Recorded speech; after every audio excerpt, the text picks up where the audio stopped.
मैं डुओलुओ दुनिया डुलुओ दालू में रीइनकार्नेट हुआ, लेकिन इंसान नहीं, एक मामूली ब्लू सिल्वर ग्रास बनकर।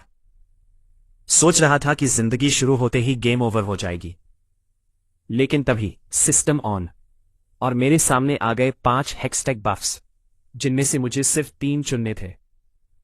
सिस्टम बोला, ऑप्शन 1 डीमन कॉन्ट्रैक्ट, अपनी उम्र कुर्बान करो और बदले में सीधे कल्टीवेशन पाओ, लेकिन बाद में मेडिटेशन करके पावर नहीं बढ़ा सकते। ऑप्शन 2 गोल्डन एग, एक गोल्डन एग मिलेगा जिसे फूटने में 11 साल लगेंगे। अंदर क्या है कोई नहीं जानता, लेकिन रिवॉर्ड बेहद तगड़ा होगा। ऊपर से हर टाइटल डुलुओ या 100,000 साल पुराने सोल बीस्ट को मारने पर एग की टाइमर 1 साल कम हो जाएगी। ऑप्शन 3 डिवाइन फॉर्ज, तुरंत एक गॉड टियर आर्टिफैक्ट फॉर्ज मिल जाएगा जो समय समय पर डिवाइन वेपन्स बनाएगा। ऑप्शन 4 9 लाइव्स, बिल्ली की तरह 9 जिंदगियां, हर बार मरोगे तो रिवॉर्ड मिलेगा, जितनी कम लाइव्स बचेंगी रिवॉर्ड उतना ही ओपी होगा। ऑप्शन 5 हेज फंड, सीधे 30 लाख गोल्ड सोल कॉइन्स और हर साल अतिरिक्त इनकम। मैंने एक नजर डाली और तुरंत बोला, भाई पैसे रख लो अपने पास। डुलुओ दालू में पैसा सब कुछ नहीं होता। 7 ट्रेजर ग्लेज स्टाइल क्लैन जैसी अमीर ताकतें भी टॉप सोल बोन्स नहीं खरीद पाती। आखिर में पावर ही किंग होती है। अब बच गए demon contract, golden egg, divine forge और 9 लाइव्स। पहले डीमन कॉन्ट्रैक्ट देखकर मेरी आंखें चमक उठी। अगर कोई इंसान इसे चुनता तो यह ट्रैप होता, क्योंकि उम्र देकर कल्टीवेशन लेना मतलब फ्यूचर बर्बाद करना। लेकिन मैं इंसान नहीं था, मैं तो सोल बीस्ट था। सोल बीस्ट्स की उम्र वैसे भी हजारों लाखों साल होती है। ज्यादातर बूढ़े होकर नहीं मरते, बल्कि हेवनली ट्रिब्यूलेशन या हंटर्स के हाथों मरते हैं। मतलब मेरे लिए उम्र लगभग अनलिमिटेड रिसोर्स थी। गोल्डन एग भी कमाल का लग रहा था। कौन जाने अंदर कोई डिवाइन बीस निकले, गॉड लेवल ब्लड लाइन मिले या कोई चीट रिवॉर्ड। डिवाइन फोर्ज अच्छा था, लेकिन मैंने ज्यादा इंपॉर्टेंस नहीं दी। वेपन कितना भी ओपी हो, यूजर कमजोर हो तो वेपन भी बेकार है। पहले बॉडी स्ट्रांग बनानी होगी। फिर मेरी नजर पड़ी 9 लाइव्स पर, और बस वही गेम डिसाइड हो गया। डुलुओ वर्ल्ड में हर 1000 साल पर सोल बीस्ट्स को हेवनली ट्रिब्यूलेशन झेलनी पड़ती है। फेल हुए तो सीधा RIP, लेकिन अगर मेरे पास 9 लाइव्स हों तो हेवनली ट्रिब्यूलेशन भी मेरा कुछ नहीं बिगाड़ सकती। ऊपर से हर मौत पर रिवॉर्ड अलग। आखिरी लाइफ बचने पर डिवाइन आर्टिफैक्ट मिलने का भी चांस था। यह तो प्योर चीट कोड था। मैंने बिना 1 सेकंड गंवाए कहा, सिस्टम, मैं ऑप्शन 1, ऑप्शन 2 और ऑप्शन 4 चुनता हूं। Ding, congratulations host. Demon contract acquired, golden egg acquired, 9 lives acquired, golden egg hatching time remaining 11 years। जैसे ही सिलेक्शन खत्म हुआ, मेरे शरीर में जबरदस्त बदलाव शुरू हो गया। अब मैं नेचर एनर्जी अब्सॉर्ब करके कल्टीवेशन नहीं बढ़ा सकता था। लेकिन सच कहूं तो एक low level blue silver grass के लिए मेडिटेशन की स्पीड वैसे भी पचुए से भी धीमी थी। मैंने तुरंत एक्सपेरिमेंट करने का फैसला किया। डीमन कॉन्ट्रैक्ट एक्टिवेट, 10,000 साल की उम्र सैक्रिफाइस करो। अगले ही पल मेरी लाइफ फोर्स पागलों की तरह घटने लगी, लेकिन साथ ही मेरी कल्टीवेशन रॉकेट की तरह ऊपर जाने लगी। कुछ ही मिनटों में 0 साल से सीधा 5,000 साल की कल्टीवेशन। मेरे नीले पत्ते मोटे और मजबूत हो गए। मेरी जड़ें जमीन के अंदर दूर दूर तक फैल गईं। चारों तरफ की दुनिया पहले से कहीं ज्यादा साफ महसूस होने लगी। फिर मुझे एक और शॉक लगा। मैंने पाया कि डीमन कॉन्ट्रैक्ट का इफेक्ट एक इन्फिनिट लूप बना रहा था। लाइफ फोर्स खर्च हो रही थी, कल्टीवेशन बढ़ रही थी, कल्टीवेशन बढ़ते ही लाइफ फोर्स फिर बढ़ रही थी, और नई लाइफ फोर्स फिर कॉन्ट्रैक्ट में सैक्रिफाइस हो रही थी। फिर कल्टीवेशन और बढ़ रही थी। कुछ देर बाद मैं जोर से हंस पड़ा। ... अरे सिस्टम भाई, ये तो बग नहीं, पूरी की पूरी अनलिमिटेड कल्टीवेशन ग्लिच है। और उसी पल ब्लू सिल्वर ग्रास के रूप में मेरी लेजेंडरी जर्नी सच में शुरू हो गई। मैं डुओलुओ दुनिया डुओलुओ में लगातार डीमन कॉन्ट्रैक्ट को एक्टिवेट करके अपनी उम्र सैक्रिफाइस करता रहा। मेरी ऑरा पागलों की तरफ बढ़ने लगी।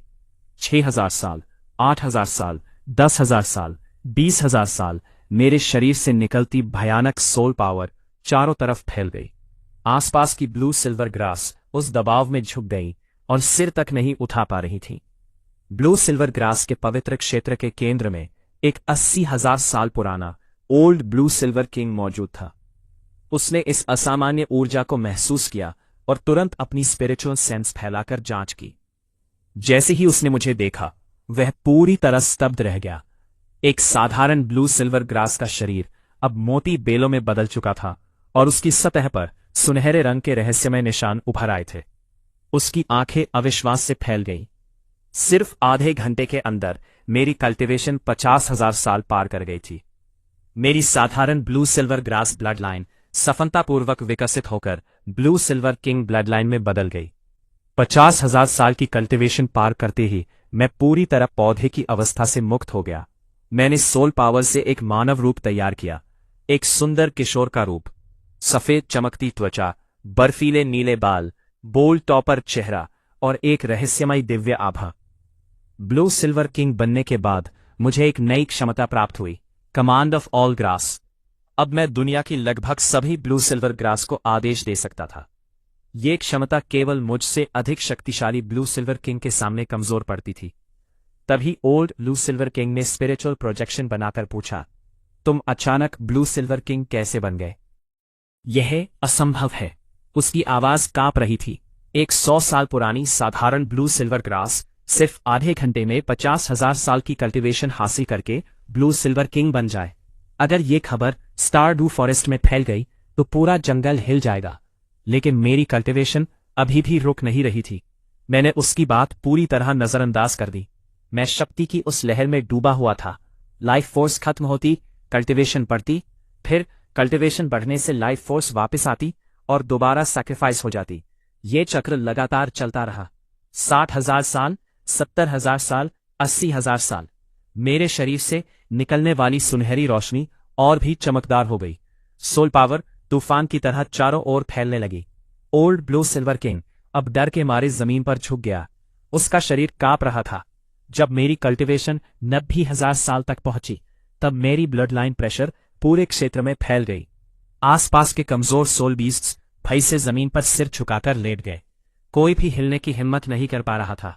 आखिरकार जब मेरे शरीर पर मौजूद सुनहरे निशान पूरी तरह ब्लू गोल्ड रंग में बदल गए, मैंने सफलतापूर्वक 100,000 साल की कल्टीवेशन प्राप्त कर ली। पूरी प्रक्रिया में मुझे किसी भी बॉटलनेक का सामना नहीं करना पड़ा। जैसे ही मेरी कल्टीवेशन स्थिर हुई, blue silver king blood line ने अंतिम एवोल्यूशन पूरी कर ली। मैं ब्लू सिल्वर एम्पायर बन चुका था। मैंने धीरे से अपनी आंखें खोलीं। मेरे भीतर शक्ति का अथाह महासागर उमड़ रहा था। हालांकि मैं अभी भी टाइटन जायंट 8 और एजोर बुल पाइथन जैसे 100,000 साल पुराने सोल बीस्ट से कमजोर था, लेकिन अपने पुराने स्वरूप की तुलना में मैं पूरी तरह अलग स्तर पर पहुंच चुका था। तभी मैंने अपने शरीर के अंदर एक नीले क्रिस्टल को महसूस किया। यह सोल कोर था, एक ऐसा सोल कोर जो केवल 100,000 साल पुराने सोल बीस्ट्स के पास होता है। यही सोल रिंग्स और सोल बोन्स के जन्म का मूल स्रोत था। मैंने अपनी नई शक्ति का परीक्षण करने का फैसला किया। मैंने धीरे से कहा, ब्लू सिल्वर डोमेन। एक विशाल डोमेन चारों दिशाओं में फैल गया। मेरी चेतना पूरे महाद्वीप की ब्लू सिल्वर ग्रास से जुड़ने लगी।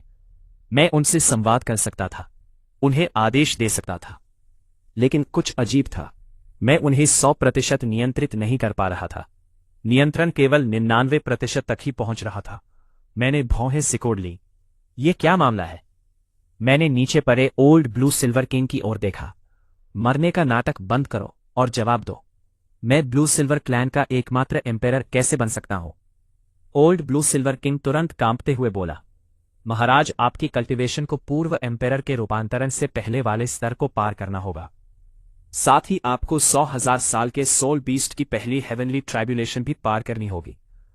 जब आप स्वर्गीय बिजली की परीक्षा से गुजरकर अपने जीवन स्तर को पूरी तरह बदल लेंगे, तब आप ब्लू सिल्वर क्लैन के एकमात्र और सच्चे एम्पायर बन जाएंगे। मैं तुरंत समझ गया, पुराना एम्पायर पूरी तरह हटे बिना नया एम्पायर आधिकारिक रूप से सिंहासन नहीं ले सकता। लेकिन मुझे इसकी बिल्कुल चिंता नहीं थी। मेरे पास 9 लाइव्स हेक्स था। यही मेरी सबसे बड़ी सुरक्षा थी। अगर ट्राइब्यूलेशन में मर भी गया तो सिर्फ एक लाइफ खोऊंगा, फिर से जीवित हो जाऊंगा और ऊपर से अतिरिक्त रिवॉर्ड भी मिलेगा। मैंने पूछा, पुराना एम्पायर जंगल छोड़कर कब गया था? ओल्ड ब्लू सिल्वर किंग ने जवाब दिया, ज्यादा समय नहीं हुआ। उसे जंगल के बाहर 2 मानव सोल मास्टर्स मिले थे। जिज्ञासा के कारण उसने अपनी पहचान छिपाकर उनके साथ महाद्वीप की यात्रा शुरू कर दी।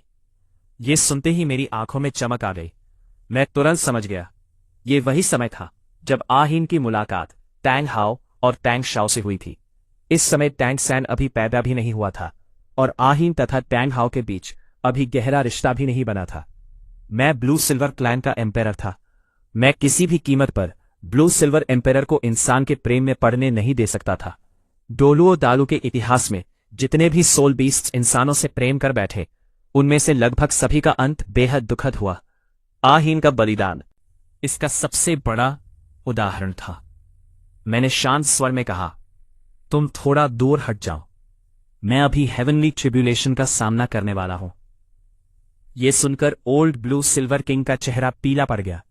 वो घबराकर चिल्लाया, महाराज ऐसा मत कीजिए। ब्लू सिल्वर क्लैन की blood line .s। Old blue silver king घबराकर बोला, महाराज भले ही आपकी वर्तमान शक्ति असाधारण हो, फिर भी हेवनली ट्रिब्यूलेशन को पार करना लगभग असंभव है। पूर्व ब्लू सिल्वर एम्परर ने भी उस समय ट्रिब्यूलेशन से बचने के लिए ह्यूमन ट्रांसफॉर्मेशन का रास्ता चुना था। मैं शांत स्वर में बोला, मुझे हेवनली ट्रिब्यूलेशन के खतरे का पूरा ज्ञान है। मेरे पास अपनी योजना है। तुम वापस जाकर एंसेस्टर लैंड और क्लैन मेंबर्स की रक्षा करो। ध्यान रखना कि ट्रिब्यूलेशन की शॉकवेव से किसी को नुकसान ना पहुंचे। ओल्ड ब्लू सिल्वर किंग तुरंत बोला, मैं भी अपनी स्पिरिचुअल पावर से डोमेन फैलाकर सभी की रक्षा करूंगा। मैंने सिर हिलाया। अगर मैं अपने ही क्लैन की रक्षा नहीं कर सकता तो फिर एम्परर कहलाने का अधिकार भी नहीं रखता। इसके बाद मैंने कोई और बात नहीं की। मैंने डीमन कॉन्ट्रैक्ट को पूरी शक्ति से चलाना शुरू कर दिया। मुझे अच्छी तरह पता था कि मेरी वर्तमान फिजिकल बॉडी हेवनली ट्रिब्यूलेशन को झेल नहीं पाएगी। इसीलिए मैंने पहले से ही एक लाइफ खोने की तैयारी कर रखी थी। साथ ही मैं ये भी देखना चाहता था कि 9 लाइव्स हेक्स एक लाइफ खोने पर आखिर किस तरह का रिवॉर्ड देता है। मैं लगातार अपनी लाइफ फोर्स सैक्रिफाइस करता रहा। मेरी कल्टीवेशन बढ़कर 100,100 साल तक पहुंच गई। उसी क्षण आसमान का रंग बदल गया। काले बादल चारों दिशाओं से उमड़ पड़े। अनगिनत बिजली की धाराएं बादलों के भीतर पागलों की तरह गरजने लगी। एक भयानक हेवनली प्रेशर सीधे मेरे ऊपर आकर टिक गई। Blue silver domain. मैंने तुरंत अपना डोमेन फैला दिया। एक विशाल ब्लू गोल्ड बैरियर पूरे ब्लू सिल्वर एंसेस्टर लैंड को ढकते हुए फैल गई। सभी क्लैन मेंबर्स सुरक्षित हो गए। इसके बाद मेरा स्पिरिचुअल प्रोजेक्शन आसमान की ओर उड़ गया। अब मैं सीधे हेवनली ट्रिब्यूलेशन का सामना करने वाला था। ब्लू सिल्वर एम्परर बनने के बाद मैंने पावरफुल रीजेनरेशन और फ्लाइट एबिलिटी भी प्राप्त कर ली थी। जैसे ही हेवनली ट्रिब्यूलेशन की ऊर्जा फैली, पूरा स्टारडो फॉरेस्ट कांप उठा। सभी लो लेवल सोल बीस्ट्स जमीन पर लेट गए। कोई भी सिर उठाने की हिम्मत नहीं कर रहा था। कोर एरिया के बाहर स्थित लाइफ लेक में विशाल लहरें उठने लगी। 100,000 साल पुराना एजुर बुल पाइथन बाहर निकला और गंभीर नजरों से आकाश को देखने लगा। सोल बीस्ट 100,000 ईयर ट्रिब्यूलेशन को चुनौती दे रहा है। उसके पास टाइटन जायंट एप भी खड़ा था। किनारे पर शाओवू की मां और अभी तक ह्यूमन फॉर्म में न बदली हुई शाओवू भी मौजूद थी।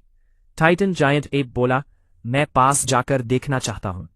शाओवू की मां ने सिर हिलाया। जाओ, लेकिन सावधान रहना। हेवनली थंडर की शॉकवेव से दूर रहना। उसी समय लाइफ लेक की गहराइयों में छिपे beast God, hello dragon king, जीजी, जेड स्वान बीजी, 10,000 डीमन किंग और अन्य टॉप फियर्स बीस्ट्स भी इस परिवर्तन को महसूस कर चुके थे। जीजी ने धीरे से कहा, एक और सोल बीस्ट हेवनली ट्रिब्यूलेशन पार करने की कोशिश कर रहा है। बीजी ने 10,000 डीमन किंग की ओर देखा। तुम प्लान टॉप सोल बीस्ट्स के लीडर हो। क्या पता लगा सकते हो कि कौन ट्रिब्यूलेशन झेल रहा है? 10,000 डीमन किंग ने आंखें बंद करके महसूस किया। कुछ क्षण बाद उसने कहा, ये ब्लू सिल्वर ग्रास क्लान है। उनके बीच एक नया ब्लू सिल्वर एम्परर जन्मा है। बेयर लॉर्ड जोर से हंस पड़ा। एक साधारण घास हेवनली ट्रिब्यूलेशन को चुनौती दे रही है। कितना हास्यास्पद है। किसी भी फियर्स बीस्ट ने सहायता करने का विचार नहीं किया।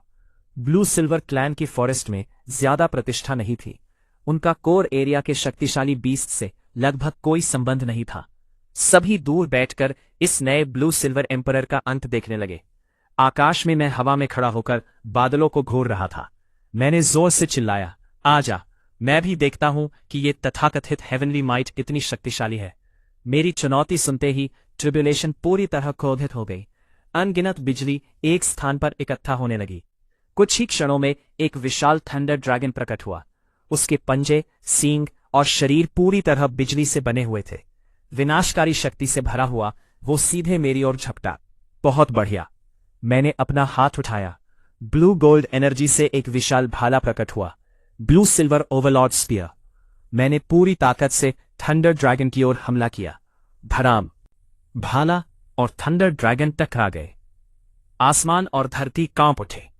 लेकिन अगले ही पल मेरा ब्लू सिल्वर ओवरलॉर्ड स्पीयर टुकड़े टुकड़े होकर बिखर गया। थंडर ड्रैगन की शक्ति बस थोड़ी सी कमजोर हुई। वो अब भी मेरी ओर बढ़ रहा था। मैंने तुरंत हजारों ब्लू सिल्वर वाइन्स बुला ली। उन्होंने मिलकर एक विशाल डिफेंसिव वॉल बना दी। लेकिन मेरे दिल में एक आह निकल गई। ब्लू सिल्वर ग्रास की बुनियाद ही कमजोर थी और स्वाभाविक रूप से लाइटनिंग के सामने उसकी कमजोरी और भी बढ़ जाती थी। 9 लाइव्स मुझे शायद 900,000 साल तक पहुंचा सकती थी, लेकिन उसके बाद 1 मिलियन साल की गॉड लेवल ट्रिब्यूलेशन तो और भी भयावह होगी। यहां तक कि बीस्ट गॉड डाइटियान भी उसे पार नहीं कर पाया था। ऊपर से डिवाइन रेल्म के गॉड्स भी सोल बीस्ट से शत्रुता रखते थे। भविष्य में गॉडहुड हासिल करने पर मुझे उनके हमलों का भी सामना करना पड़ेगा। मैंने अपने शरीर के भीतर छिपी विशेष ब्लड लाइन को महसूस किया। अगर भविष्य में मैं उसे पूरी तरह जगा सका तो शायद हेवनली ट्रिब्यूलेशन भी मेरे लिए कोई समस्या नहीं रहेगी। फिलहाल मुझे उम्मीद थी कि भविष्य के हेक्स चॉइसेस में ब्लड लाइन से जुड़े शक्तिशाली बफ्स मिलेंगे। इसी बीच थंडर ड्रैगन सीधे वाइन वॉल से टकरा गया। धड़ाम! हजारों बेलें एक ही पल में जलकर राख हो गई। इसके बाद पूरी थंडर पावर मेरे शरीर पर आ गिरी। अकल्पनीय पीड़ा ने मुझे घेर लिया। मेरी लाइफ फोर्स तेजी से समाप्त होने लगी। मेरा शरीर आसमान से गिरने लगा और फिर मेरी चेतना अंधेरे में डूब गई। मैं मर चुका था। लेकिन उसी क्षण 9 लाइव्स हेक्स का रून चमक उठा। 1 लाइफ कम हो गई। आसमान में मौजूद ट्रिब्यूलेशन क्लाउड्स ने मुझे मृत समझ लिया। वे धीरे धीरे गायब होने लगे। उधर एक रहस्यमयी रूल पावर ने मेरे शरीर को घेर लिया। सभी घाव भरने लगे। जली हुई त्वचा वापस सामान्य हो गई। कुछ ही सेकंड बाद मैं पूरी तरह स्वस्थ अवस्था में पुनर्जीवित हो गया। Full health, full power. मैंने गहरी सांस ली। आखिर बच ही गया। मरने का अनुभव सचमुच बहुत बुरा होता है। दूर पहाड़ की चोटी पर खड़ी बीजी यह सब देखकर स्तब्ध रह गई। वो तो मेरे गंभीर रूप से घायल होने पर हीलिंग देने की तैयारी कर रही थी, लेकिन उसने कभी कल्पना भी नहीं की थी कि कोई सोल बीस्ट मृत्यु के बाद तुरंत पुनर्जीवित हो सकता है। यहां तक कि जेड स्वान क्लैन भी ऐसा चमत्कार नहीं कर सकता था। जीजी की आंखों में उत्सुकता चमक उठी। यह ब्लू सिल्वर एम्परर बहुत सारे रहस्य छिपाए हुए है। क्या हमें जाकर उससे मिलना चाहिए? बीजी ने कुछ देर सोचा, फिर धीरे से सिर हिलाया। अभी नहीं, उसे परेशान करने की आवश्यकता नहीं है। यदि भविष्य में वो 2000 साल के फियर्स बीस्ट स्तर तक पहुंच गया तो हमारी मुलाकात अवश्य होगी। हेवनली ट्रिब्यूलेशन पार करने के बाद मेरी आंखों में पहले से कहीं अधिक चमक आ गई थी। मेरी ऑरा और प्रेजेंस पूरी तरह बदल चुकी थी। तभी अचानक एक विशालकाय छाया आसमान से उतरी। धड़ाम! टाइटन जायंट एप ईआरमिंग सीधे ब्लू सिल्वर एंसेस्टर लैंड के सामने आ खड़ा हुआ। उसका विशाल शरीर किसी पर्वत की तरह दिखाई दे रहा था। उसकी भयानक प्रेशर से आसपास की ब्लू सिल्वर ग्रास कांपने लगी। यहां तक कि ओल्ड ब्लू सिल्वर किंग भी मुश्किल से खड़ा रह पा रहा था। मैंने तुरंत ब्लू सिल्वर डोमेन को पूरी ताकत से सक्रिय कर दिया और क्लैन मेंबर्स पर पड़ रहे प्रेशर को निष्क्रिय कर दिया। ईआरमिंग ने मुझे ध्यान से देखा और कहा, मैंने आज तक किसी ब्लू सिल्वर ग्रास को 1000 ईयर हेवनली ट्रिब्यूलेशन पार करते नहीं देखा। तुम्हारी ताकत काफी दिलचस्प है। मेरे साथ एक लड़ाई लड़ो। मैं मुस्कुराया और बोला, तुम्हारे पास एजर बुल पाइथन डामिंग जैसा शक्तिशाली भाई है, उससे स्पैरिंग क्यों नहीं करते? ईआरमिंग की आंखों में आश्चर्य झलक गया। तुम मेरे बड़े भाई को जानते हो? मैंने हंसते हुए कहा, अगर सच में लड़ने का इतना ही शौक है the great star Dou forest के ग्रेट फेरोशियस लैंड में जाकर किसी फियर्स बीस्ट को चुनौती दो। यारमिंग की भौहें सिकुड़ गईं, लेकिन उसकी लड़ने की इच्छा और भी बढ़ गई। लगता है तुम वाकई साधारण नहीं हो, तो फिर सावधान। अगले ही पल उसने अपने दोनों मुट्ठियां कस ली।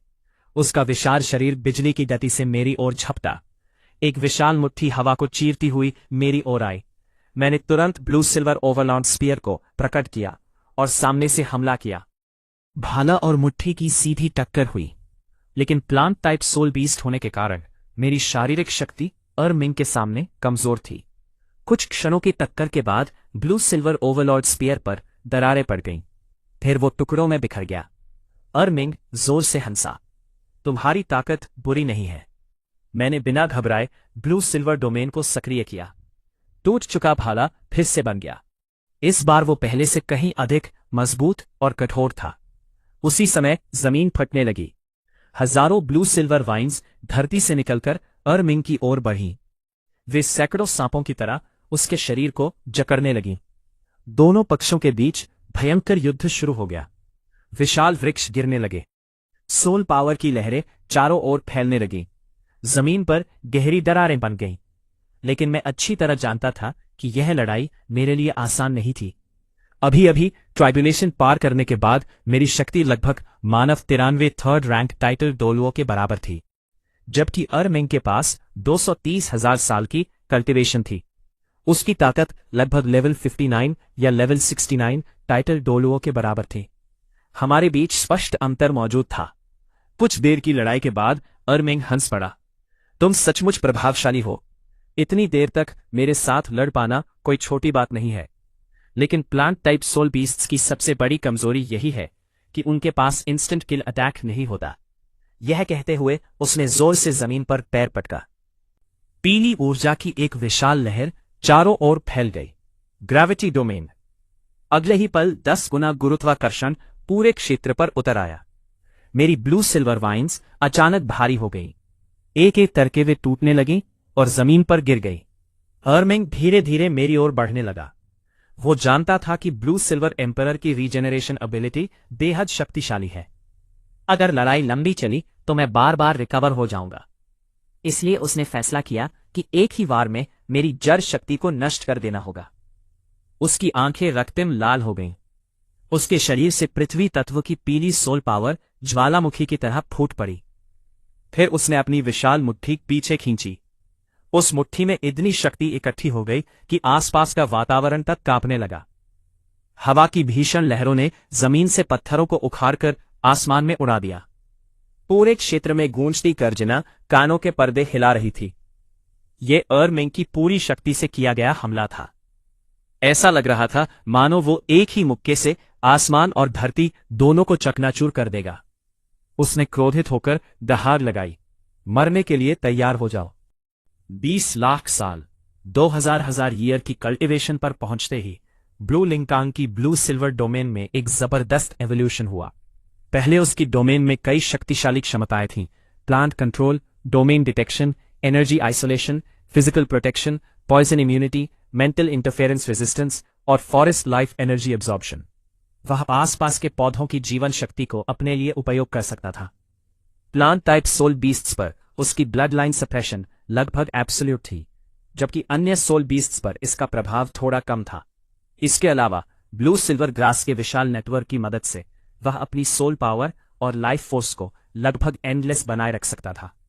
लेकिन जब उसकी कल्टीवेशन 2000 साल पार करके फियर्स बीस्ट लेवल तक पहुंची, तब उसकी डोमेन ने एक बिल्कुल नई शक्ति प्राप्त की।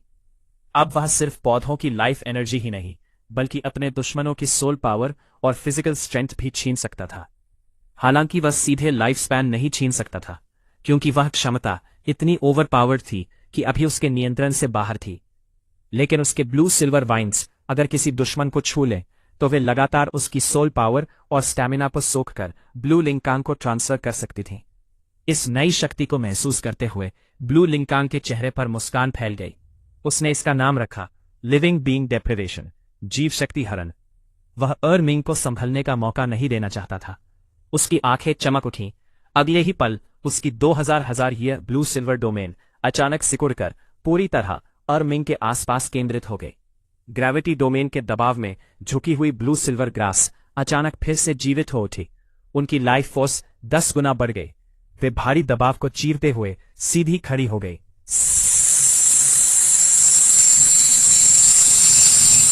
सैकड़ों नहीं, हजारों ब्लू गोल्ड वाइन्स जमीन फाड़कर बाहर निकली।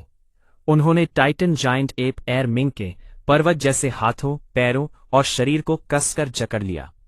मुझे छोड़ो, एयर मिंग ने क्रोधित होकर दहाड़ लगाई। उसके शरीर की मांसपेशियां फूल गईं।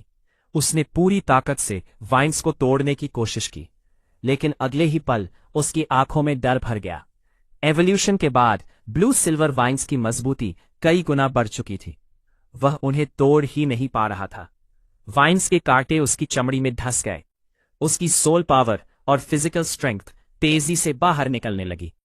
स्टारडू फॉरेस्ट का एक शासक माने जाने वाला टाइटन जायंट एप अब एक ब्लू सिल्वर ग्रास के सामने असहाय हो चुका था। एयर मिंग के दिल में पहली बार वास्तविक भय पैदा हुआ। ब्लू लिंकांग की ब्लड लाइन भले ही शुरुआत में एक साधारण ब्लू सिल्वर ग्रास की थी, लेकिन उसकी अत्यधिक कल्टीवेशन ने उसे एक ऐसा मॉन्स्टर बना दिया था जो सामान्य तर्क से परे था। शायद किसी पुराने फियस बीस्ट से लड़ना अभी भी कठिन होता, लेकिन एयर मिंग जैसा सोल बीस्ट जो अभी फियस बीस्ट रैंक तक नहीं पहुंचा था, उसके सामने टिक ही नहीं सकता था। तभी अचानक एक गहरी आवाज गूंजी, क्या आप मेरे छोटे भाई की जान बख्श सकते हैं?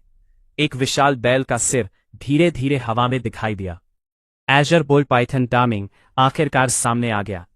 ब्लू लिंकांग हल्का सा मुस्कुराया। तुम काफी देर से यह सब देख रहे थे, आखिर अब सामने आने का फैसला किया। वह जानता था कि उसकी और एयर मिंग की लड़ाई आधे घंटे से अधिक समय तक चली थी। डामिंग जैसा शक्तिशाली सोल बीस्ट इसे महसूस किए बिना नहीं रह सकता था। इसका मतलब था कि वह शुरू से ही छिपकर सब देख रहा था। डामिंग थोड़ा असहज हो गया। उसने सम्मान से सिर झुकाया। ये हमारी गलती थी। हम सिर्फ जिज्ञासा के कारण यहां आ गए। हमारा आपको नुकसान पहुंचाने का कोई इरादा नहीं था। ब्लू लिंकांग हंस पड़ा। अगर मेरा सच में तुम्हें नुकसान पहुंचाने का इरादा होता, बजाय सीधे 2000 ईयर हेवनली ट्रिब्यूलेशन को बुला लेता। ये सुनकर डामिंग और अर्मिंग दोनों के शरीर में ठंडक दौड़ गई। वे जानते थे कि 2000 ईयर हेवनली ट्रिब्यूलेशन कितनी भयानक होती है। डामिंग के शरीर में ट्रू ड्रैगन ब्लड लाइन की थोड़ी शक्ति जरूर थी, लेकिन वह भी ऐसी ट्रिब्यूलेशन का सामना नहीं कर सकता था। अगर हेवनली थंडर उन पर गिरती तो परिणाम लगभग निश्चित मृत्यु होता। डामिंग ने तुरंत अपना रवैया और विनम्र कर लिया।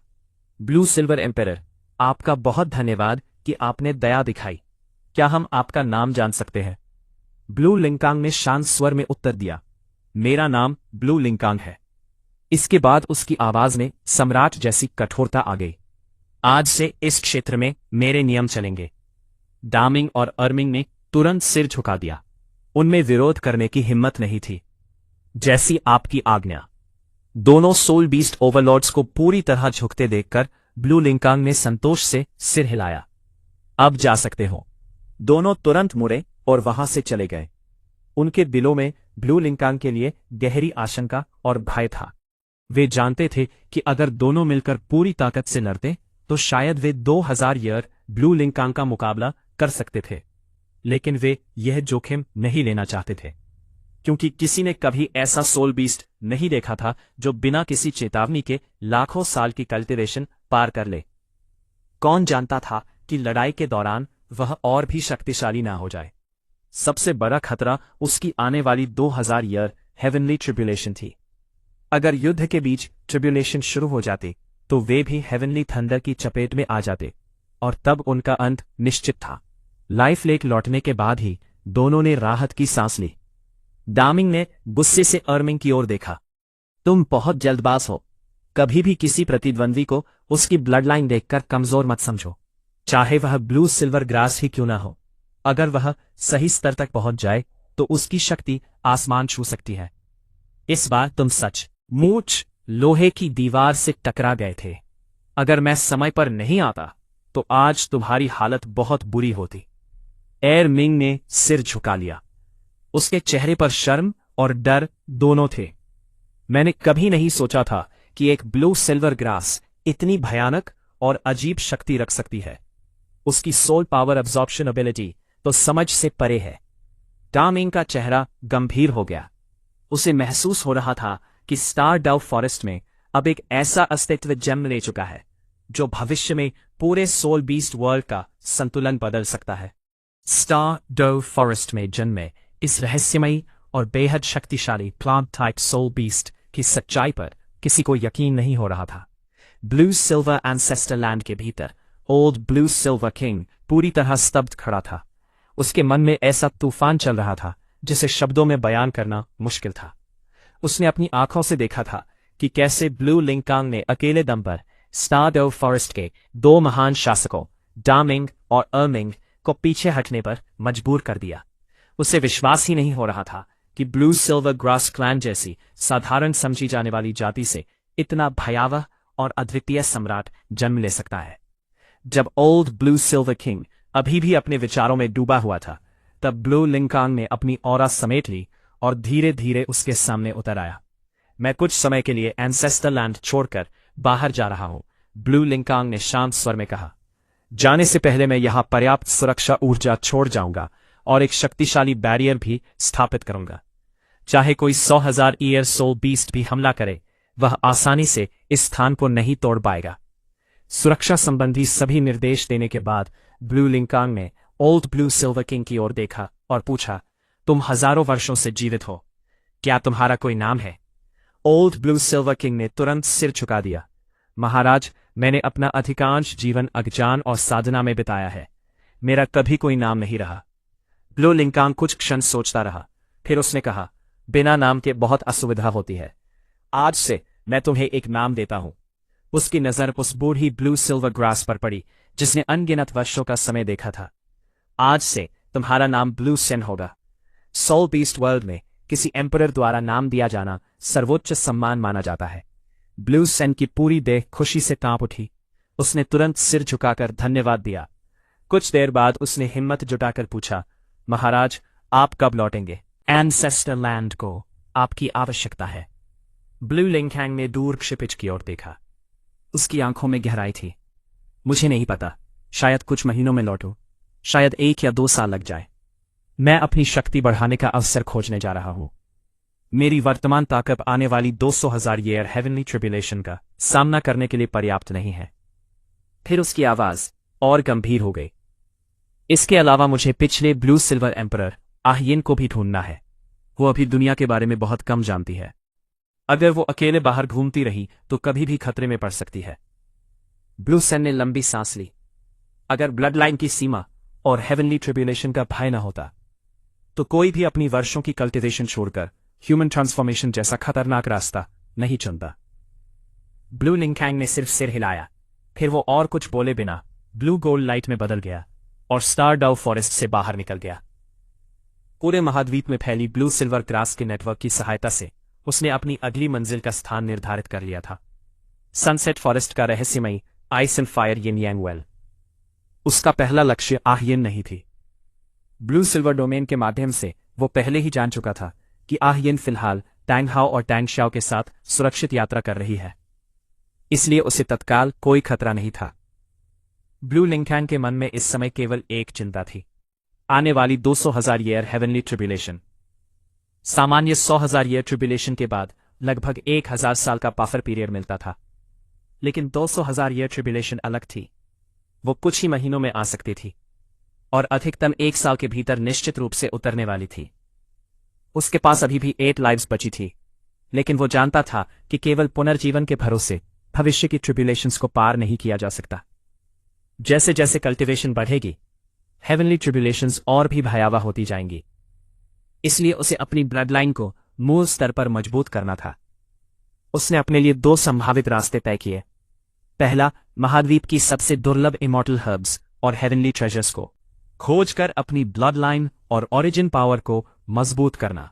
दूसरा, ऐसी शक्तिशाली ब्लड लाइन्स की तलाश करना जिन्हें वह भविष्य में कॉपी या इंटीग्रेट कर सके। सबसे अधिक उसकी नजर लाइफ लेक की गहराई में सो रही silver dragon king blood line पर थी। Silver dragon king creation authority और लाइफ ओरिजिन की स्वामिनी थी। उसकी blood line blue silver empire के साथ अद्भुत सामंजस्य रखती थी। ब्लू लिंकन अच्छी तरह जानता था कि blue silver empire blood line की सबसे बड़ी कमजोरी उसकी कमजोर शुरुआत है। यहां तक कि भविष्य में god level blue silver empire martial soul रखने वाले कई लोगों की शुरुआती टैलेंट भी बहुत ऊंची नहीं थी। लेकिन अगर ड्रैगन किंग ब्लड लाइन इसके साथ मिल जाए तो परिणाम बिल्कुल अलग हो सकता था। ठीक वैसे ही जैसे भविष्य में लैंड श्वानी की शक्ति ने दुनिया को चौंका दिया था।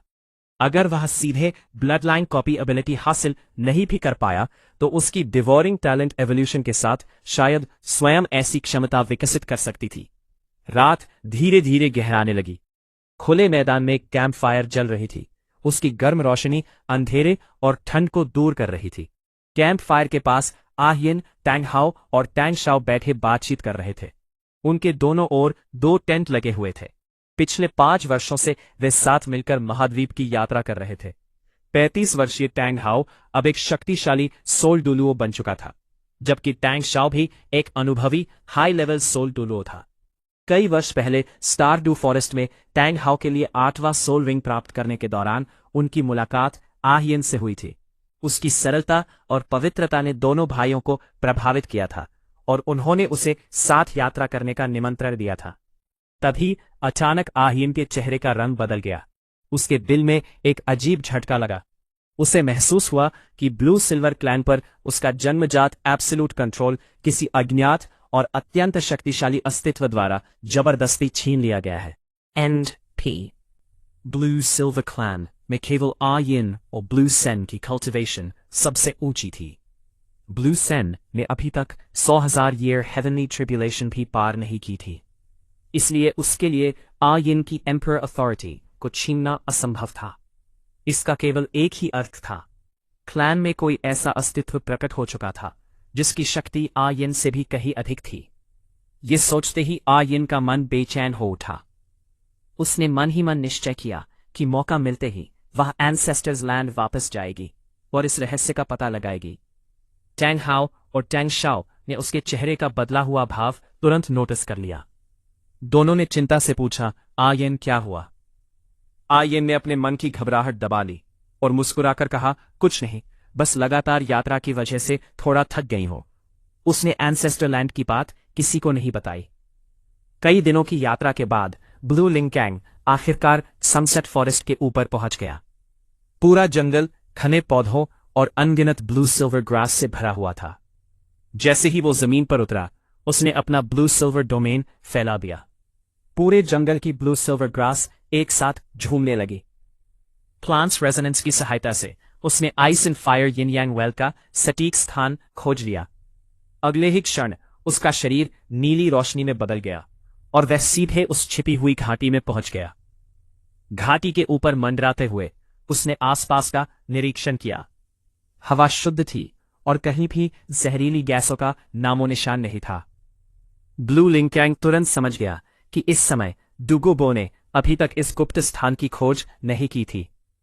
भविष्य में डुगुबो जब अपनी पॉइजन बैकलैश से परेशान होकर 27वें रैंक पर फंस जाएगा, तभी संयोगवश उसे यह स्थान मिलेगा और वह यहां की सहायता से टाइटल डोलुओ बनेगा। लेकिन फिलहाल यह पूरा सीक्रेट राउंड पूरी तरह अनछुआ था। ब्लू लिंकैंग सीधे ज्वालामुखी जैसी घाटी के अंदर उतर गया। नीचे घना कोहरा फैला हुआ था। वातावरण दुर्लभ औषधियों की सुगंध से भरा था। चारों ओर रंग इरंगे इमॉर्टल हर्ब्स और स्पिरिचुअल प्लांट्स उगे हुए थे। उनमें से कुछ को वह पहचानता था, जबकि अधिकांश उसके लिए अनजान थे। लेकिन इससे कोई फर्क नहीं पड़ता था। उसका उद्देश्य स्पष्ट था, अपनी ब्लड लाइन को और शक्तिशाली बनाना।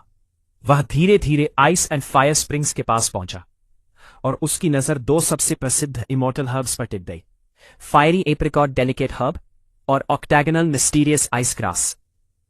उसे याद था कि मूल कहानी में टैन सैन ने इन्हें बेहद सावधानी से विशेष विधि के द्वारा ग्रहण किया था, लेकिन उसे उन तरीकों की कोई आवश्यकता नहीं थी। वह एक 200,000 ईयर फियर्स बीस्ट था।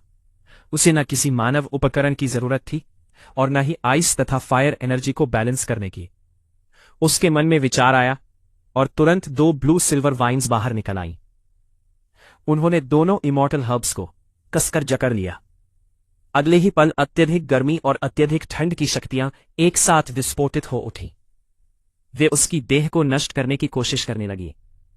ब्लू लिंकांग ने ठंडे स्वर में कहा, बेकार प्रयास। उसकी 200,000 ईयर सोल पावर एक विशाल ब्लू गोल्ड बैरियर में बदल गई और आइस फायर एनर्जी को पूरी तरह दबा दिया। फिर उसने ब्लू सिल्वर एम्पेरर की डिवाउरिंग एबिलिटी को सक्रिय कर दिया। भारी कल्टीवेशन प्रेशर के नीचे दोनों इमॉर्टल हर्ब्स की शुद्ध औषधीय शक्ति जबरदस्ती खींच ली गई और उसके शरीर में समाने लगी। 3 दिन बाद ब्लू लिंकांग ने अपनी आंखें खोली। उसके चेहरे पर संतुष्टि थी। उसने हाथ उठाया और एक ब्लू सिल्वर ग्रास प्रकट की। पहले जहां उसकी पत्तियों पर केवल ब्लू गोल्ड एम्परर पैटर्न्स थे, अब वहां फायर रेड और आइस ब्लू की 2 नई रेखाएं भी दिखाई दे रही थी। दोनों इमॉर्टल हर्ब्स को पूरी तरह एब्जॉर्ब करने के बाद उसने extreme ice resistance, extreme fire resistance और 100 पॉइजन्स इम्यूनिटी प्राप्त कर ली थी। मानव सोल मास्टर्स की तुलना में उसकी एब्जॉर्प्शन एफिशिएंसी कई गुना अधिक थी, लेकिन वह जानता था कि केवल 2 इमॉर्टल हर्ब्स के सहारे 200,000 ईयर हेवनली ट्रिब्यूलेशन को पार करना अभी भी कठिन था। इसलिए उसने अपनी fierce beast level spiritual sense का उपयोग करके पूरे वैली की जांच की। उसने उन दुर्गाव 7 हाथ में कहा हर्ब्स को चुना जिनमें विशाल लाइफ ओरिजिन और स्पिरिचुअल एनर्जी मौजूद थी। उसे याद था कि 10,000 डीमन किंग ने केवल एक टॉप टियर स्पिरिचुअल हर्ब की सहायता से plant type fierce beast rank प्राप्त किया था और 5,000 ईयर हेवनली ट्रिब्यूलेशन पार कर ली थी। अगर वह कई शीर्ष इमॉर्टल हर्ब्स को लगातार एब्जॉर्ब करे तो उसकी नींव कहीं अधिक मजबूत हो सकती थी। अगले पूरे 1 महीने तक ब्लू लिंकांग ice and fire yin yang well में ही रुका रहा। उसने कई दुर्लभ इमॉर्टल हर्ब्स को एब्जॉर्ब किया। उनमें सबसे महत्वपूर्ण था looking through autumn water due. इस हर्ब ने उसकी स्पिरिचुअल पावर को जबरदस्त रूप से बढ़ा दिया। अब उसे विशेष सोल स्किल्स की आवश्यकता नहीं थी। वह केवल अपने विचारों से ब्लू सिल्वर ग्रास को नियंत्रित करके अनगिनत सेल्फ क्रिएटेड अटैक और डिफेंस टेक्निक्स बना सकता था। दूसरी ओर लाइफ टाइप इमॉर्टल हर्ब्स ने उसकी फिजिकल स्ट्रेंथ, वाइन टफनेस और लाइफ फोर्स को भी कई गुना बढ़ा दिया। जब सारी तैयारी पूरी हो गई तब ब्लू लिंकांग ने आगे बढ़ने का फैसला किया। वह मेडिटेशन के माध्यम से कल्टीवेशन नहीं कर सकता था, इसलिए ice and fire yin yang well का कल्टीवेशन बूस्ट उसके लिए व्यर्थ था। उसकी डीमन कॉन्ट्रैक्टेबिलिटी उससे कहीं अधिक शक्तिशाली थी। एक जोरदार विस्फोट के साथ वह आसमान में उड़ गया। घाटी से बाहर निकलने के बाद उसने पूरे क्षेत्र की ब्लू सिल्वर ग्रास को नियंत्रित किया। हजारों ब्लू गोल्ड वाइन्स आपस में जुड़ गईं और एक विशाल अभेद्य बैरियर में बदल गईं। Ice and fire yin yang well का प्रवेश द्वार पूरी तरह सील हो गया। अब यह सीक्रेट रेल्म पूरी तरह उसका था। सामान्य परिस्थितियों में केवल टाइटल डूलो लेवल का विशेषज्ञ ही इस बैरियर को तोड़ सकता था। उसने बैरियर पर अपनी स्पिरिचुअल मार्क भी छोड़ दी। अगर कोई इसे तोड़ने की कोशिश करेगा तो उसे तुरंत पता चल जाएगा। सीक्रेट रेल्म की व्यवस्था करने के बाद ब्लू लिंकांग को अचानक अपना गोल्डन एग याद आया। सामान्य परिस्थितियों में उसे हैच होने में 11 साल लगने थे, लेकिन हर टाइटल डूलो या 100,000 ईयर सोल बीस्ट के मरने पर हैच टाइम 1 साल कम हो जाता था। उसे पहले से पता था कि स्पिरिट हॉल काफी समय से आह यिन पर नजर रखे हुए है। वे केवल क्लियर स्काई क्लैन के डर से अभी तक कार्रवाई नहीं कर रहे थे। ब्लू लिंकांग की आंखों में एक रहस्यमयी चमक उभर आई। वह बिना कारण किसी सोल बीस्ट को मारना नहीं चाहता था, ना ही उसे साधारण मनुष्यों की हत्या में कोई रुचि थी। लेकिन स्पिरिट हॉल के सोल मास्टर्स स्वयं सोल बीस्ट्स के सोल रिंग्स और सोल बोन्स के लालच में थे। अगर वे खुद शिकार बनकर उसके सामने आए तो यह बिल्कुल अलग बात थी। उसके मन में एक योजना आकार लेने लगी। वह आह यिन को चारे की तरह इस्तेमाल करके स्पिरिट हॉल और यहां तक कि क्लियर स्काई क्लैन के टाइटल डूलोस को भी बाहर निकाल सकता था। इस तरह गोल्डन एग की हैचिंग टाइम तेजी से घट सकती थी। योजना बनते ही ब्लू लिंकांग की आंखों में ठंडी चमक उभर आई। ब्लू लिंकांग ने अपनी गति और बढ़ा दी और तेजी से आह यिन की दिशा में बढ़ने लगा। उसी समय टैंग हाओ, टैंग शाओ और आह यिन बालक किंगडम की सीमा पर स्थित एक पुराने पर्वतीय मार्ग से गुजर रहे थे। बालक किंगडम का क्षेत्रफल भले बड़ा नहीं था, लेकिन वहां की युद्ध संस्कृति और मार्शल स्पिरिट ट्रेनिंग का वातावरण बेहद प्रसिद्ध था। इसलिए यह सोल मास्टर्स के लिए एक आदर्श ट्रेनिंग ग्राउंड माना जाता था। पिछले 1 महीने से आह्यन का मन लगातार एंसेस्टर लैंड की ओर लगा हुआ था। उसके मन में बेचैनी बनी हुई थी। अपने सूक्ष्म प्रभाव और ब्लू सिल्वर क्लैन की ब्लड लाइन कनेक्शन के माध्यम से ब्लू लिंकैंग ने अनजाने में उनकी यात्रा की दिशा को प्रभावित किया था। अब वे स्टारडाउ फॉरेस्ट से केवल 2 दिन की दूरी पर थे। आगे चल रहे टैंग हाओ और टैंग शाओ यात्रा के दौरान मिले अनुभवों पर चर्चा कर रहे थे। तभी अचानक बिना किसी चेतावनी के एक लंबी और आकर्षक आकृति आसमान में प्रकट हुई। वह सीधे उन तीनों के रास्ते के बीच आकर रुक गई। वह व्यक्ति और कोई नहीं बल्कि ब्लू लिंकांग था। वह हवा में लगभग 3 मीटर ऊपर खड़ा था। उसके लंबे ब्लू गोल्ड बाल हवा में लहरा रहे थे। उसका चेहरा बेहद आकर्षक और शांत था। सोल पावर से निर्मित शाही वस्त्र उसके शरीर पर लहरा रहे थे। उसके आसपास एक अदृश्य लेकिन अत्यंत प्रभावशाली एम्परर ऑरा फैली हुई थी। ऐसा लग रहा था मानो कोई जन्मजात शासक उनके सामने खड़ा हो। टैंग हाओ और टैंग शाओ के चेहरे तुरंत बदल गए। दोनों के मन में सतर्कता की घंटियां बज उठी। वे दोनों अनुभवी सोल डुलुओ थे। टैंग शाओ तो हाई रैंक सोल डुलुओ के स्तर तक पहुंच चुका था। लेकिन हैरानी की बात यह थी कि दोनों में से कोई भी सामने खड़े युवक की असली शक्ति का अंदाजा नहीं लगा पा रहा था। ऐसा पहले कभी नहीं हुआ था। टैंग हाओ ने सहज रूप से आहिन को अपने पीछे कर लिया। उसके शरीर में सोल पावर तेजी से घूमने लगी। उसकी आंखें ब्लू लिंकांग पर टिक गईं। टैंग शाओ भी तुरंत युद्ध मुद्रा में आ गया। वातावरण अचानक तनाव से भर गया। कुछ क्षणों तक दोनों पक्ष एक दूसरे को देखते रहे। फिर टैंग हाओ ने गंभीर स्वर में पूछा, आपका उद्देश्य क्या है और आप आखिर है कौन? आह्यन ने अपना दाहिना हाथ अपने सीने पर रख लिया और ब्लू लिंकैंग को ध्यान से देखने लगी। उसके शरीर से निकल रही ऑरा उसे बेहद पाचाना लग रही थी। वो वही ब्लू सिल्वर एम्परर ऑरा थी जो केवल उनकी जाति के सर्वोच्च शासक के पास होती थी। साथ ही उसमें ब्लू सिल्वर एंसेस्टर लैंड की विशेष सुगंध भी थी। सबसे हैरानी की बात यह थी कि ब्लू लिंकैंग के सामने खड़े होते ही आह्यन को एक हल्का सा दमन महसूस हो रहा था। और ये तब था जब ब्लू लिंकैंग ने अपनी शक्ति का एक छोटा सा हिस्सा भी प्रदर्शित नहीं किया था। आह्यन समझ चुकी थी कि उसके ब्लू सिल्वर एम्परर अथॉरिटी को छीनने वाला व्यक्ति शायद यही था। लेकिन उसके मन में नफरत नहीं थी। उसके भीतर केवल जिज्ञासा थी। वो जानना चाहती थी कि आखिर उसने हेवनली ट्रिब्यूलेशन को कैसे पार किया और वो यहां क्यों आया था। ब्लू लिंकैंग ने टैंग हाओ और टैंग शाओ की ओर देखा तक नहीं। उसकी नजर केवल आह्यन पर टिकी रही। फिर उसने शांत स्वर में कहा, मेरे यहां आने का कारण तुम समझ चुकी होगी। अब मुझे अपना निर्णय बताओ। क्या तुम मेरे साथ फॉरेस्ट वापस चलोगी या फिर इन 2 इंसानों के साथ यूं ही भटकती रहोगी? अगर मेरे साथ चलोगी तो मैं तुम्हारी मौजूदा समस्या का समाधान कर सकता हूं। आह्यन का दिल जोर से धड़क उठा। उसने धीरे से सिर घुमाकर टैंग हाओ और टैंग शाओ को देखा। कुछ क्षणों तक वह चुप रही। फिर उसने गहरी सांस ली और अपना निर्णय सुना दिया। ठीक है, मैं आपके साथ चलूंगी। उसकी आवाज कोमल थी लेकिन उसमें दृढ़ता साफ झलक रही थी। आखिरकार उसे टैंग हाओ और टैंग शाओ के साथ यात्रा करते हुए 2 महीने भी पूरे नहीं हुए थे। इतनी कम अवधि में कोई गहरा भावनात्मक संबंध बनना संभव नहीं था। दूसरी ओर उसके सामने खड़ा यह नया ब्लू सिल्वर एम्परर एक ऐसा अस्तित्व था जिसने हेवनली ट्रिब्यूलेशन को पार कर लिया था। उसकी शक्ति की कल्पना करना भी मुश्किल था। अगर ब्लू सिल्वर क्लैन के पास ऐसा शक्तिशाली सम्राट मौजूद था तो पूरी जाति की सुरक्षा सुनिश्चित हो सकती थी। ऐसे में आह्यन को मानव संसार में रहकर लगातार जोखिम उठाने की आवश्यकता नहीं थी। वो अच्छी तरह जानती थी कि एक ट्रांसफॉर्म्ड सोल बीस्ट के रूप में अगर उसकी पहचान किसी टाइटल्ड डुलुओ के सामने खुल गई तो उसका अंत निश्चित होगा।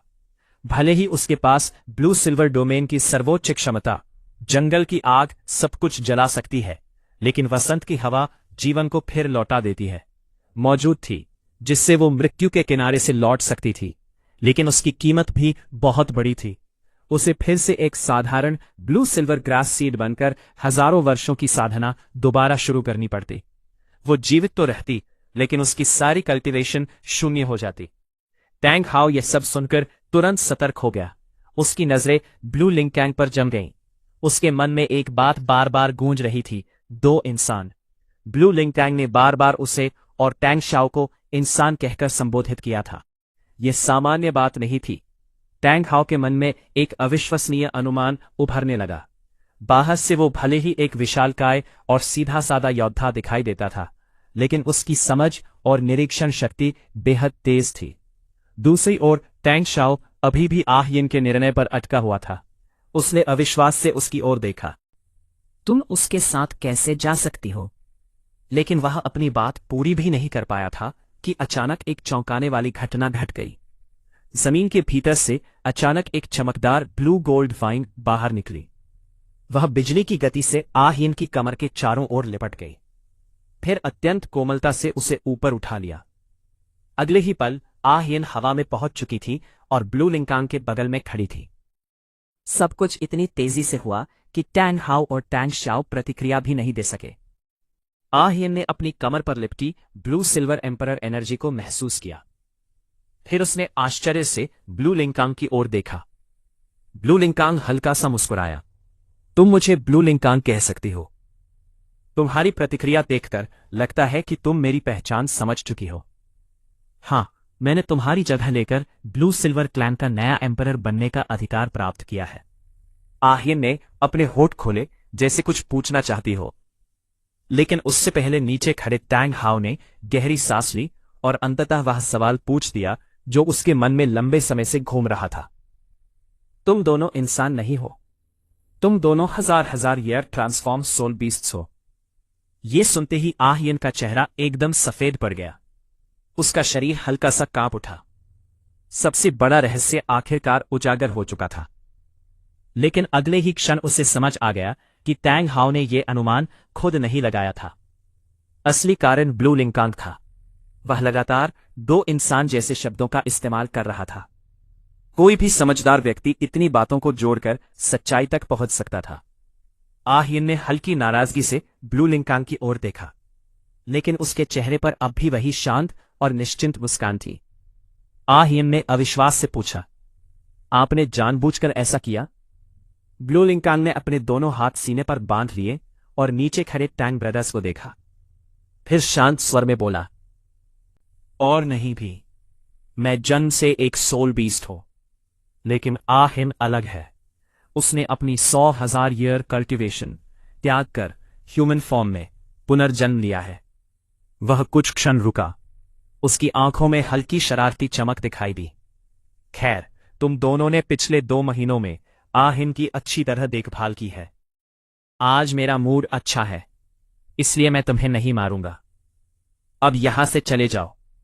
ब्लू लिंकांग के पास अभी टैंग हाओ और टैंग शाओ को मारने के कई अवसर थे, लेकिन उसने ऐसा नहीं किया। इसके पीछे कई कारण थे। पहला, दोनों भाइयों की प्रतिभा असाधारण थी। कुछ वर्षों बाद वे निश्चित रूप से टाइटल डोलुओ बन सकते थे। तब उन्हें समाप्त करना और भी लाभदायक होता। दूसरा, उन्होंने सचमुच आह्यन का साथ दिया था और उसकी रक्षा की थी। आह्यन के सामने उन्हें तुरंत मार देना उचित नहीं लगता था, इसलिए ब्लू लिंकांग ने फिलहाल उन्हें जीवित छोड़ने का निर्णय लिया। ब्लू लिंकांग के मन में एक और योजना भी थी। अगर वो अभी तांग हाओ और तांग शाओ को छोड़ देता, तो आह्यन के मन में उसके प्रति अच्छा प्रभाव बनता और उसकी पसंद बढ़ती। दूसरा फायदा यह था कि दोनों भाई वापस जाकर तुरंत हाओ तियन संप्रदाय को 1,00,000 वर्ष के रूपांतरित आत्मा जानवर की खबर देंगे। अगर हाओ तियन संप्रदाय के टाइटल डोलुओ आह्यन को पकड़ने या उसके आत्मा छल्ले और आत्मा अस्थि के लिए यहां आए, तो वे खुद चलकर ब्लू लिंकांग के सामने पहुंच जाएंगे। तब वो उन्हें हराकर अपने स्वर्ण अंडे की परिपक्वता की गति बढ़ा सकता था। जब आह्यन ने देखा कि ब्लू लिंकांग सचमुच उसकी खातिर तांग भाइयों को छोड़ने के लिए तैयार है, तो उसके मन में नए सम्राट के प्रति सम्मान और विश्वास थोड़ा और बढ़ गया। धन्यवाद, आपने इन्हें जाने दिया। लेकिन तांग हाओ और तांग शाओ की सोच कुछ और थी। तुम उसे अपने साथ नहीं ले जा सकते। तांग हाओ अचानक एक कदम आगे बढ़ा। उसकी नजरें आसमान में खड़े ब्लू लिंकांग पर टिक गईं। फिर उसने आयिन की ओर देखा। आयिन, डरने की जरूरत नहीं है, ये जरूर तुम्हें मजबूर कर रहा है। आयिन ने बेबस होकर सिर हिलाया। नहीं, मैं अपनी इच्छा से इसके साथ जा रही हूं। हम दोनों ब्लू सिल्वर कुल के सदस्य हैं। जंगल ही मेरा असली घर है। लेकिन तांग हाओ और तांग शाओ ने उसकी बात को पूरी तरह अनसुना कर दिया। दोनों ने एक दूसरे की ओर देखा। उनकी आंखों में अचानक कठोरता और लालच चमक उठा। अगले ही पल उनके आत्मा छल्ले प्रकट हो गए। पीला पीला, बैंगनी बैंगनी, काला काला, काला काला काला। कुल 8 आत्मा छल्ले उनके शरीर के चारों ओर घूमने लगे। दोनों ने एक साथ कहा, आज हम किसी भी कीमत पर उसे तुम्हारे साथ नहीं जाने देंगे। लेकिन उनके मन की असली वजह कुछ और थी। आयिन के प्रति आकर्षण और लगाव अपनी जगह था, लेकिन उससे भी बड़ा लालच था।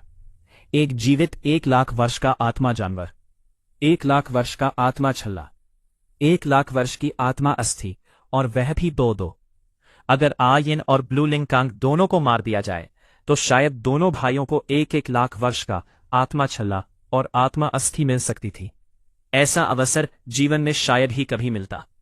उनकी नजरों में ब्लू सिल्वर सम्राट कोई विशेष युद्धक आत्मा जानवर नहीं था। पिछले 2 महीनों में आयिन के साथ यात्रा करते हुए उन्होंने ब्लू सिल्वर सम्राट रक्त रेखा की कई विशेषताएं देखी थी।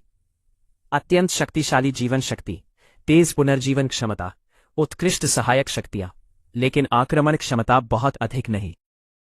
उनके हिसाब से ब्लू लिंकांग अधिकतम एक साधारण 1 लाख वर्ष के आत्मा जानवर के बराबर होगा, यानी लगभग 51 या 52 स्तर के टाइटल डॉल वो की शक्ति। और वे दोनों मिलकर लड़ रहे थे। उनके अनुसार जीत की संभावना पूरी तरह उन्हीं के पक्ष में थी। उन्हें बिल्कुल भी अंदाजा नहीं था कि ब्लू लिंकांग कोई साधारण 1 लाख वर्ष का आत्मा जानवर नहीं, बल्कि 2 लाख वर्ष का भयंकर आत्मा जानवर बन चुका था। 7वां आत्मा कौशल, मार्शल सोल ट्रू बॉडी, धराम। दोनों भाइयों ने बिना किसी झिझक के अपनी सबसे शक्तिशाली अवस्था सक्रिय कर दी। विशाल हाओ तियन हथौड़े आकाश में प्रकट हुए। वे किसी पर्वत की तरह विशाल दिखाई दे रहे थे। उनसे निकलने वाली शक्ति आसपास की हवा को कांपने पर मजबूर कर रही थी। आयिन ने यह दृश्य देखा तो उसके चेहरे पर निराशा छा गई। उसके मन में दोनों भाइयों के लिए बची हुई सद्भावना तेजी से समाप्त होने लगी। तांग हाओ और तांग शाओ ने अपनी सबसे शक्तिशाली संयुक्त तकनीक का प्रयोग किया, आकाश विदारक प्रहार। दोनों विशाल हथौड़े आसमान को चीरते हुए ब्लू लिंकांग की ओर टूट पड़े, लेकिन ब्लू लिंकांग ने हिलने की भी जरूरत नहीं समझी। उसने हल्की मुस्कान के साथ कहा, अच्छा है, तुम दोनों मेरी नई रक्षा तकनीक की परीक्षा लेने के लिए बिल्कुल उपयुक्त हो। ब्लू सिल्वर स्वर्गीय जेद कवच। उसके शब्दों के साथ ही उसके पैरों के नीचे का आकाश कांप उठा। अनगिनत नीले सुनहरे बेले शून्य से निकल आई। पलक झपकते ही वे आपस में जुड़कर एक विशाल अर्धगोलाकार रक्षा कवच में बदल गईं। ब्लू लिंकांग और आयिन उसके भीतर सुरक्षित खड़े थे। धड़ाम, दोनों हाओ तियन हथौड़े पूरी शक्ति के साथ कवच से टकराए। भयंकर विस्फोट की आवाज पूरे क्षेत्र में गूंज उठी, लेकिन जब धूल छटी तो तांग भाइयों की आंखें अविश्वास से फैल गईं। कवच पर एक खरोंच तक नहीं आई थी। उनका सबसे शक्तिशाली हमला पूरी तरह बेअसर साबित हुआ। यह कैसे संभव है? तांग शाओ स्तब्ध रह गया। तुम तो सिर्फ ब्लू सिल्वर घास हो। लेकिन वो नहीं जानता था कि वे किसी साधारण ब्लू सिल्वर घास से नहीं लड़ रहे थे। ब्लू लिंकांग ने धीरे से कवच हटाया। फिर उसने दोनों भाइयों को देखकर हल्की हंसी हंसी। तुम्हारी ताकत बुरी नहीं है, लेकिन मेरे सामने अभी भी बहुत कम है। उसकी नजरें धीरे धीरे दोनों के शरीर पर घूमी। वैसे मुझे एक बात जानने की जिज्ञासा है। तुम दोनों केवल आत्मा डोलुओ हो, फिर भी तुम्हारी आक्रमण शक्ति इतनी ज्यादा क्यों है? लगता है तुम दोनों के शरीर में काफी आत्मा अस्थियां हैं। ये सुनते ही तांग हाओ और तांग शाओ के चेहरे बदल गए। ब्लू लिंकांग ने आगे कहा, मेरी आध्यात्मिक अनुभूति साफ बता रही है कि तुम्हारे शरीर से कई उच्च गुणवत्ता वाली आत्मा अस्थियों की ऊर्जा निकल रही है।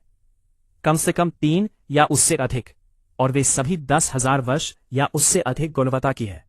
तो बताओ, क्या तुमने आत्मा अस्थियां पाने के लिए बड़ी संख्या में आत्मा जानवरों का शिकार किया था? ये सुनते ही आयन का चेहरा बदल गया। एक आत्मा जानवर होने के नाते वो समझ सकती थी कि आत्मा साधकों को आगे बढ़ने के लिए आत्मा छल्लों की आवश्यकता होती है, लेकिन केवल आत्मा अस्थियों के लालच में आत्मा जानवरों का निर्मम शिकार करना उसके लिए स्वीकार करना कठिन था। और तांग भाइयों के चेहरों पर उभरी झिझक ने लगभग सब कुछ स्पष्ट कर दिया। आयन के मन में मनुष्यों के प्रति बचा हुआ विश्वास तेजी से टूटने लगा। उसी क्षण जब वातावरण भारी और तनावपूर्ण हो चुका था, अचानक एक भयानक परिवर्तन हुआ। धड़ाम! ब्लू लिंकांग के पीछे की दिशा से एक ऐसी शक्ति फूटी जिसने मानो आकाश और पृथ्वी को हिला दिया। एक अत्यंत शक्तिशाली हमला बिजली की गति से उसकी ओर बढ़ा। उसी समय एक भयानक हमला ब्लू लिंकांग की पीठ की ओर बिजली की गति से बढ़ा। 7वां आत्मा कौशल, मार्शल सोल ट्रू बॉडी।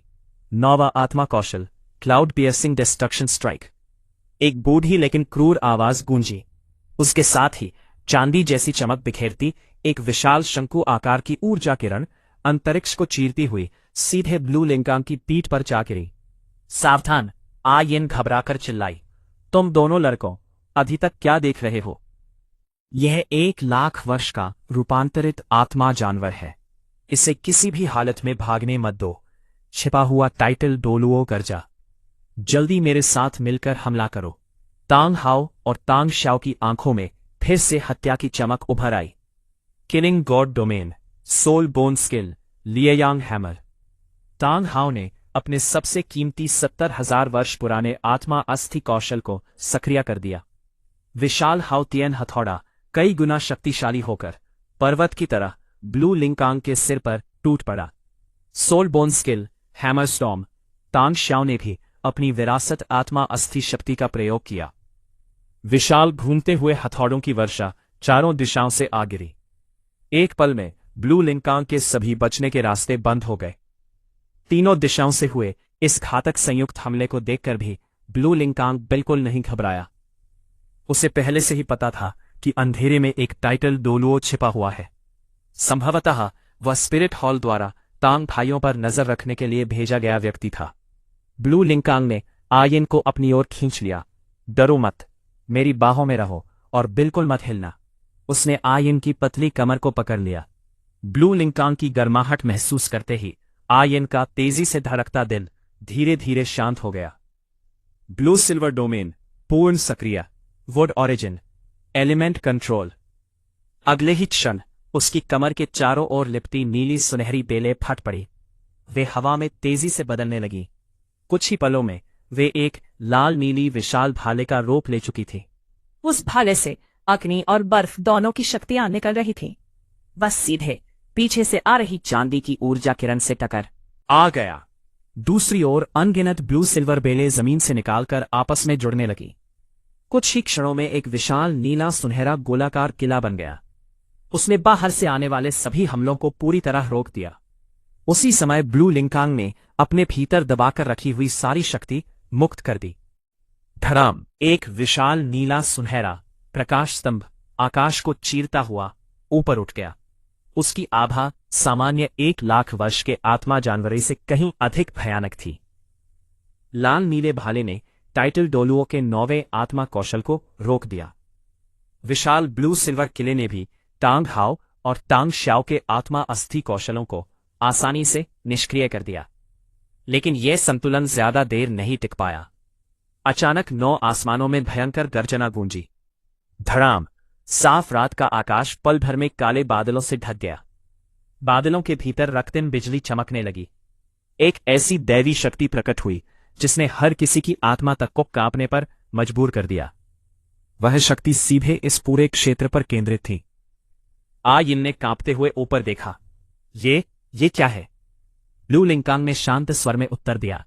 स्वर्गीय विपत्ति, 2,00,000 वर्ष की स्वर्गीय विपत्ति, और मैंने इसे जानबूझकर इस टाइटल डोलुओ के लिए रोक रखा था। तांग श्याओ का चेहरा पीला पड़ गया। ये क्या मुसीबत है? उसके सिर की त्वचा सुन्न पड़ गई। तांग हाओ तुरंत चिल्लाया, भागो!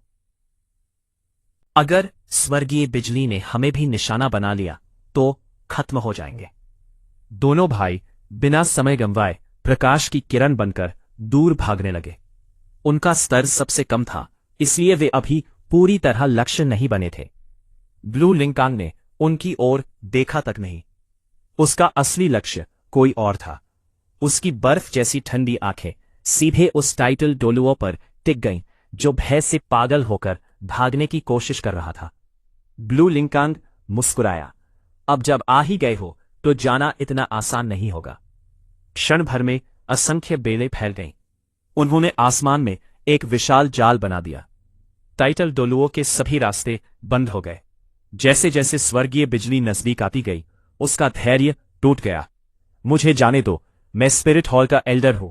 अगर आज मेरी मौत हुई तो तुम स्पिरिट हॉल के दुश्मन बन जाओगे। धमकी सुनकर ब्लू लिंकांग जोर से हंस पड़ा। तो क्या हुआ? स्पिरिट हॉल का नाम लेकर मुझे डराने की कोशिश मत करो। आज मैं साफ कह देता हूं, स्पिरिट हॉल का एक टाइटल डोलुओ आएगा तो एक को मारूंगा, दो आएंगे तो दोनों को खत्म कर दूंगा।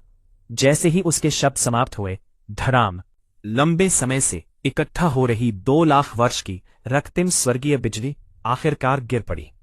बिजली गिरने से ठीक पहले ब्लू लिंकांग ने अपना हाथ लहराया। एक मुलायम बेल ने आयिन को पूरी तरह लपेटकर एक सुरक्षात्मक कुकून बना दिया। फिर उसे स्वर्गीय विपत्ति की सीमा से बाहर फेंक दिया। आयिन की आंखें लाल हो गई। उसने दूर खड़े होकर चिल्लाया, कृपया सावधान रहना। अगले ही पल रक्तिम बिजली ने पूरे आकाश को निगल लिया। सबसे पहले वही टाइटल डोलुओ उसकी चपेट में आया जिसे ब्लू लिंकांग ने जानबूझकर बिजली का निशाना बनाया था। एक ही वार में उसका शरीर काला पड़ गया। वह वहीं राख बनकर समाप्त हो गया। स्वर्ण अंडे की परिपक्वता अवधि 1 वर्ष कम हुई। टाइटल डोलुओ के मरते ही बची हुई स्वर्गीय बिजली पूरी ताकत से ब्लू लिंकांग पर गिरी। उसके शरीर पर बनी बेलों की कवच परतें एक एक करके टूटने लगीं। त्वचा जलकर काली पड़ गई, मांस फट गया, चारों ओर खून बिखर गया। अत्यंत भयानक पीड़ा उसके पूरे शरीर में फैल गई। लेकिन इस बार वह पहले जैसा कमजोर नहीं था। उसकी शक्ति, रक्तरेखा और शरीर पहले से कई गुना अधिक मजबूत हो चुके थे। लंबे समय तक चली इस भयंकर परीक्षा के बाद आखिरकार बादल छंटने लगे। रक्तिम बिजली धीरे धीरे गायब हो गई। आकाश फिर से शांत हो गया। ब्लू लिंकांग घायल जरूर था, लेकिन जीवित था। इस बार उसने बिना एक भी अतिरिक्त जीवन गंवाए सफलतापूर्वक 2 लाख वर्ष की स्वर्गीय विपत्ति पार कर ली थी।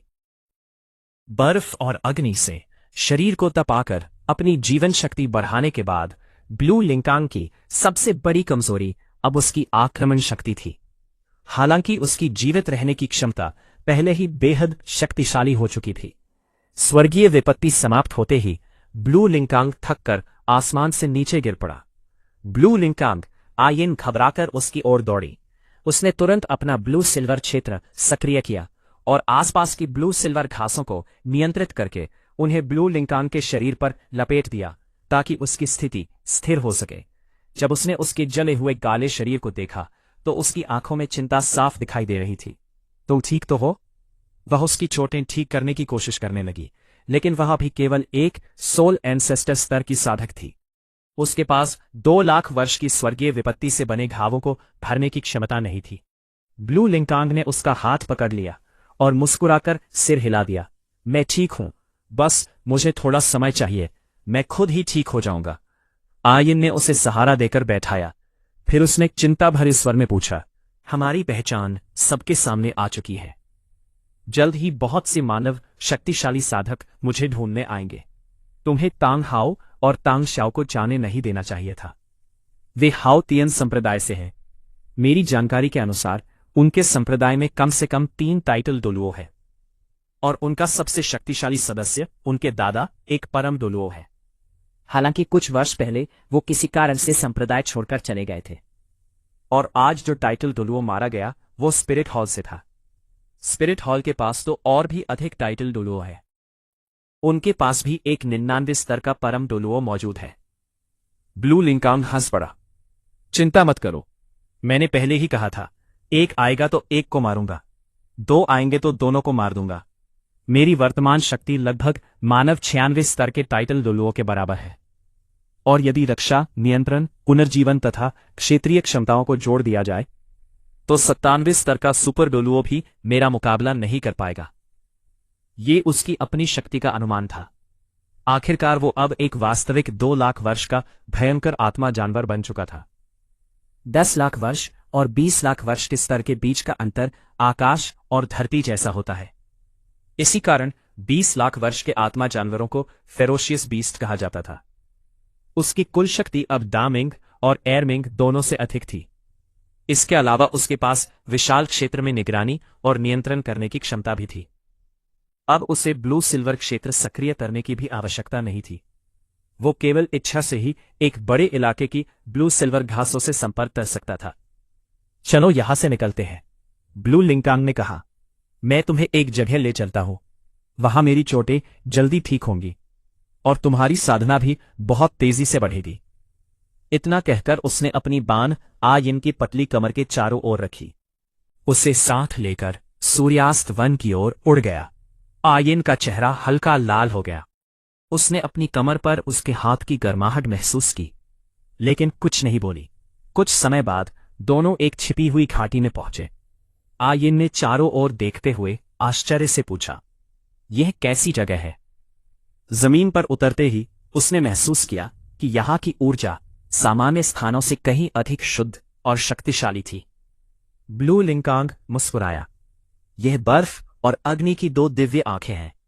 पौधों पर आधारित आत्मा जानवरों के लिए यहां की साधना गति सामान्य से 10 गुना तेज होती है। आयिन की आंखें आश्चर्य से फैल गईं।